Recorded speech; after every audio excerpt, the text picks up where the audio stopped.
हाम्रो यहाँ वीरगञ्जको गैंडा एउटा यो खास गरेर चितवन राष्ट्रिय निकुञ्जमा पनि थुप्रै गैंडाहरू फेला पार्यौं। त्यसमध्येको एउटा गैंडा हामी यहाँ समातेर लिएर आएका छौं।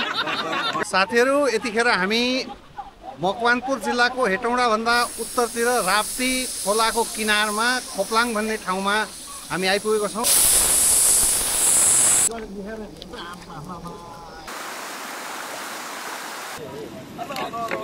यहाँ टेन्ट लागेको छ साथीहरू, हेर्न सक्नुहुन्छ। तराईको प्रचण्ड गर्मी, उकुस मुकुसको वातावरणको बीच यतिखेर हामी मकवानपुरको हेटौँडा भन्दा अलि मास्तिर यो राप्ती खोलाको किनारमा छौं। यो पुलेखानीको ड्यामबाट बगेको चिसो पानीमा यहाँ खास गरेर पर्यटकहरू रमाउँछन्, आन्तरिक पर्यटकहरू। र यो ठाउँमा हामी आइपुगेको छौं र यहाँ हामी टेन्ट लगाएर यहाँ बार्बिक्यू गर्ने कामहरू पनि भइरहेको छ। सेको लगाउने काम ढुङ्गामा पोलेर। हाय भनिदिनुहोस्। त्यस्तै त्यहाँ हामी देख्न सक्छौं सिटी लागिरहेको छ। खसीको मासुको मिठो परिकार बन्दैछ।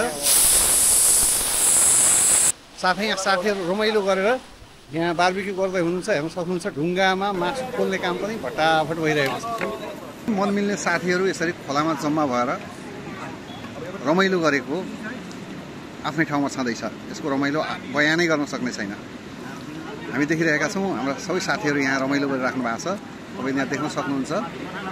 पुरै साथीहरू यहाँ गाडी लागेको छ। साथीहरू मजाले बसेर खाइराख्नु भएको छ र यहाँ बार्बिक्यू पनि भइरहेको छ। साथीहरू यहाँ मजाको यो खास गरेर हामी तीरमा छौं र यहाँ हेर्नुस् हाम्रा केही साथीहरू नुहाइराख्नु भएको छ खोलामा। हेर्नुहोस् है, उहाँ चाहिँ साथीहरू रमाइलो गरेर खोलाको छेउमा आनन्दको आजको यो पिकनिक।